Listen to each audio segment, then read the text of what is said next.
Doctor साहब जी, मेरे sugar ठीक नहीं हो रही है। मैं मीटर में चेक करती हूँ और ठीक नहीं आ रही है। क्या करूँ मैं? क्या कोई मीटर में गलती है या मैं कुछ गलत कर रही हूँ? मुझे प्लीज़ यही बताइए।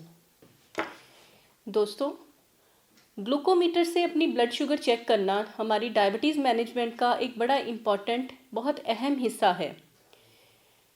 क्योंकि आप बार बार लैब में नहीं जा सकते ब्लड शुगर चेक करवाने, और लैब की वैल्यू को आने में भी टाइम लग जाता है। तो हम अक्सर ग्लूकोमीटर्स पे बहुत ज़्यादा डिपेंड करते हैं आपकी ब्लड शुगर मैनेजमेंट के लिए। इनफैक्ट हम हर डायबिटिक को बोलते हैं कि अपने पास ग्लूकोमीटर रखना चाहिए और घर पर अपनी शुगर बार बार चेक करनी चाहिए। पर कई बार ऐसा होता है कि पेशेंट्स हमें आके कहते हैं कि हमें लगता है कि ब्लड शुगर सही वैल्यू नहीं दे रहा, एक्यूरेट नहीं दे रहा, तो हम क्या करें कि ये वैल्यू सही दे। तो आज के इस वीडियो में दोस्तों हम बात करेंगे उन सारी प्रॉब्लम्स के बारे में जिनकी वजह से जो आपका ग्लूकोमीटर है वो हो सकता है एक्यूरेट वैल्यू ना दे रहा हो, और उन चीज़ों का सोल्यूशन क्या है।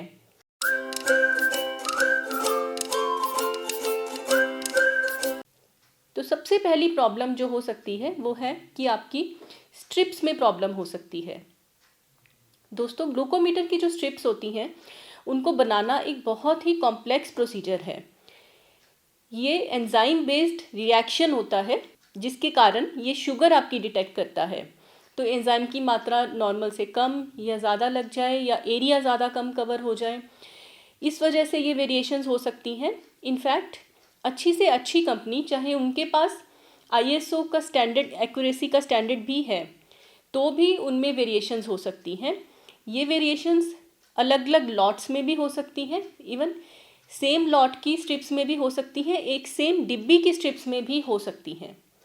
इनके लिए तो आप कुछ नहीं कर पाएंगे, पर इन जनरल जो स्ट्रिप्स के लिए आप कर सकते हैं वो है कि जो आपकी स्ट्रिप्स हैं हमेशा चेक करें कि वो एक्सपायर्ड नहीं हो। अगर एक्सपायर हो गई हैं तो आप उनको फेंक दीजिए, उनका इस्तेमाल मत कीजिए। दूसरा, जो ये स्ट्रिप्स हैं इनको प्रॉपरली डिब्बी में स्टोर करके रखना ज़रूरी है। इसको कभी भी खुला नहीं छोड़ें। इसको एक्सट्रीम टेम्परेचर्स को एक्सपोज नहीं होने दें, मतलब तेज़ गर्मी में, धूप में या तेज़ ठंड में इसको एक्सपोज नहीं होने दें। हमेशा स्ट्रिप करने से पहले ये देख लें कि वो स्ट्रिप आपके ग्लूकोमीटर के साथ मैच कर रही है कि नहीं। हमेशा अपने ग्लूकोमीटर के साथ मैच करती हुई स्ट्रिप ही यूज़ करें। और अगर आपके ग्लूकोमीटर कोड डिपेंडेंट है तो कोड हमेशा डिब्बी पे चेक कर लें। जब भी आप नई डिब्बी खोलें तो उसका कोड ग्लूकोमीटर के साथ मैच करके फिर ही वो स्ट्रिप यूज़ करें। दूसरी प्रॉब्लम दोस्तों हो सकती है ग्लूकोमीटर में।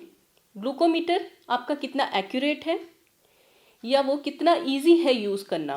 तो इसलिए जब भी आप ग्लूकोमीटर लें उसकी एक्यूरेसी का ज़रूर पता कर लें कि वो एक्यूरेट है कि नहीं, और उसके इस्तेमाल का ज़रूर पता कर लें कि उसका इस्तेमाल आपके लिए इजी है कि नहीं। ग्लूकोमीटर की एक्यूरेसी और ख़रीद के बारे में दोस्तों हम अपने अगले वीडियो में बात करेंगे। तो ग्लूकोमीटर की प्रॉब्लम्स के लिए आप क्या कर सकते हैं घर पे जब आपके पास ग्लूकोमीटर है। तो ध्यान रखें कि ग्लूकोमीटर भी जो टेम्परेचर है वो एक्सट्रीम टेम्परेचर्स को एक्सपोज नहीं हो। जब भी उसमें स्ट्रिप डालें तो स्ट्रिप का ध्यान रखें कि वो पूरी अंदर तक चली जाए, तभी उसका इस्तेमाल करें। ग्लूकोमीटर की बैटरीज़ का ध्यान रखें, जब भी उसकी बैटरी लो है तो उसको रिप्लेस कर लें, और ग्लूकोमीटर को एज सच 4 से 5 साल के बाद बदल लें, नया ले लें।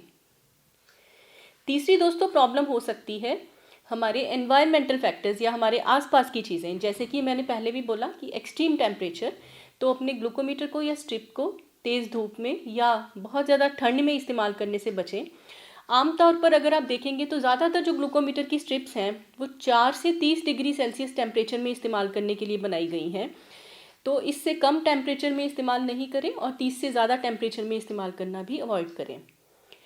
इसको बहुत ज़्यादा ह्यूमिडिटी या हाई ऑल्टीट्यूड वाले एनवायरनमेंट्स में भी अवॉइड करें, क्योंकि इनसे भी हमारी जो वैल्यूज़ हैं वो इनएक्यूरेट हो सकती हैं। अगर आप हाई ऑल्टीट्यूड पर हैं तो उससे आपके ब्लड में पार्शियल प्रेशर ऑक्सीजन का कम होता है, जिसकी वजह से शुगर की वैल्यू एक्यूरेट नहीं आती। और एक बड़ा इंपॉर्टेंट एनवायरमेंटल फैक्टर है इलेक्ट्रोमैग्नेटिक रेडिएशन। आमतौर पर दोस्तों हम सबके पास मोबाइल रहता है। मोबाइल जब रिंग कर रहा है तो जो उसकी रेडिएशन है वो हम बोलते हैं कि माइक्रोवेव के बराबर रहती है। तो अगर आप शुगर चेक करते हुए आपका मोबाइल बज रहा है तो ये भी आपकी वैल्यू को इनएक्यूरेट कर सकता है। तो जब भी आप ब्लड शुगर चेक करें कोशिश करें कि आपका मोबाइल 50 सेंटीमीटर दूर हो। चौथा दोस्तों, अगर आपके हाथ पे टेस्टिंग साइट पे कुछ लगा हुआ है, बहुत बार हमें लगता है कि हमारे हाथ साफ़ हैं और हम ऐसे ही ब्लड शुगर चेक कर लेते हैं, पर क्योंकि इन ग्लूकोमीटर्स में बहुत थोड़ा ब्लड लगता है चेक करने के लिए, तो अगर आपकी स्किन पे कुछ भी लगा हुआ है, ज़रा सी मिट्टी या कुछ भी लगा है, या आपने इन हाथों से कुछ खाया है, चाहे वो चिप्स हैं, चाहे वो बिस्किट हैं, चाहे वो कोई फ्रूट है, तो चाहे विजिबली आपके हाथ साफ़ हो, परंतु फिर भी आपके हाथों में थोड़ा सा शुगर कंटेंट हो सकता है और इसकी वजह से आपकी शुगर वैल्यू बहुत ज़्यादा आ सकती है। तो हमेशा शुगर चेक करने से पहले अपने हाथ साबुन से धोएं और उनको अच्छे से ड्राई करें, फिर ही शुगर चेक करें। कोशिश करें कि सैनिटाइजर्स ना यूज़ करें। अगर आप अल्कोहल स्वाइप्स यूज़ कर रहे हैं साफ़ करने के लिए, तो पहले उसको पूरी तरह सूखने दें, उसके बाद उसको स्किन को प्रिक करें और उसके बाद भी कोशिश करें कि फर्स्ट ड्रॉप ना यूज़ करके सेकेंड ड्रॉप यूज़ करें आप अपना ब्लड शुगर चेक करने के लिए। पांचवी चीज़ दोस्तों, अगर आपने स्ट्रिप के ऊपर ब्लड पूरा नहीं लगाया, ज़रूरत से कम लगाया है, तो भी शुगर वैल्यू ठीक नहीं आएगी। तो कोशिश करें कि लगाने से पहले ब्लड का प्रॉपर ड्रॉप बना लें, उसके बाद ही उसको लगाएं। अगर वो कम लगा है, आपको लग रहा है और ब्लड चाहिए, तो दोबारा सेम स्ट्रिप पे ब्लड लगाना अवॉइड करें। आप नई स्ट्रिप यूज़ कर लें और उसको नए सिरे से चेक करें। छठवां दोस्तों, कई बार हमारी लोकेशन की वजह से भी शुगर्स इनएक्यूरेट हो सकती हैं। सबसे ज़्यादा सही हम मानते हैं जो हम फिंगर टिप से शुगर चेक करते हैं, यहाँ से कैपिलरी ब्लड चेक होता है। बट कई लोगों को बार बार शुगर चेक करनी पड़ती है, जिस वजह से कई बार वो दूसरी जगह पे इस्तेमाल कर लेते हैं। कई लोग अपने पाम्स में इस्तेमाल कर लेते हैं, यहाँ से शुगर चेक कर लेते हैं या थाइस पे चेक करते हैं। तो अगर आप कोई और साइट यूज़ कर रहे हैं तो वो वैल्यू इनएक्यूरेट हो सकती है। तो अगर आपको लग रहा है कि आपकी वैल्यू सही नहीं आ रही, तो हमेशा उसको फिंगर टिप से दोबारा चेक करके कंफर्म करें। सातवां दोस्तों, कई बार हमारे ब्लड में कुछ ऐसी चीज़ें रहती हैं जिसकी वजह से हमारी शुगर की वैल्यू एक्यूरेट नहीं आती। जैसे कि कई बार हमारे ब्लड में ऑक्सीजन लेवल्स कम हैं, जैसे हमने बात की कि हाई ऑल्टीट्यूड पे हो सकता है, उसकी वजह से ग्लूकोज ठीक नहीं आती। दूसरा, हीमेटोक्रिट या हमारे कितना हीमोग्लोबिन है उस पर भी डिपेंड करता है। कई बार अगर हमारा हीमोग्लोबिन कम है या खून कम है तो हमारी ब्लड शुगर वैल्यूज़ फॉल्सली ज़्यादा भी आ सकती हैं। तीसरा, जॉन्डिस, अगर आपका बिलिरुबिन ज़्यादा है तो भी आपकी वैल्यूज़ फॉल्सली लो आ सकती हैं। चौथा, यूरिक एसिड, कई बार कुछ लोगों का यूरिक एसिड बहुत हाई रहता है, बहुत हाई मतलब 20 मिलीग्राम से ज़्यादा। जैसे कुछ लोगों को कैंसर या कीमोथेरेपी या रेडिएशन थेरेपी की वजह से इतना हाई यूरिक एसिड रहता है, उनमें ग्लूकोज कई बार ग्लूकोमीटर से ठीक नहीं आता। ट्राइग्लिसराइड्स कई बार हाई हो तो भी हमारा ब्लड शुगर जो है वो एक्यूरेट नहीं आता, लो आ सकता है। आठवां दोस्तों, कुछ ऐसी मेडिसिन हो सकती हैं जिनकी वजह से ग्लूकोमीटर में वैल्यूज़ आपकी ठीक नहीं आए। आमतौर पर ये मेडिसिन हैं जो हम हॉस्पिटल में एडमिटेड पेशेंट्स में इस्तेमाल करते हैं, जैसे इंजेक्शंस हैं, विटामिन सी का इंजेक्शन है, मैनिटॉल का, डोपामीन का। तो इसलिए आप लोगों को मेडिसिन से अक्सर घबराने की ज़रूरत नहीं है। पैरासीटामोल भी ये देखा गया है कि आपके ब्लड शुगर की वैल्यू को इनएक्यूरेट करवा सकता है।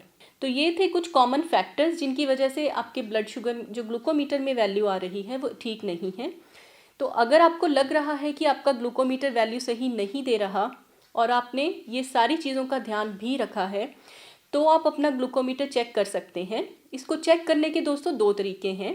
पहला है कि आप अपने डॉक्टर के पास या लैब में जब चेक कराने जाते हैं तो अपना ग्लूकोमीटर साथ ले जाएं, और जब आपका सैंपल लिया जाता है शुगर चेक करने के लिए, उसी टाइम अपने ग्लूकोमीटर से शुगर चेक करके देखें। याद रखें दोस्तों, ये शुगर आपको उस ब्लड सैंपल से नहीं चेक करनी जो विथड्रॉ किया गया है।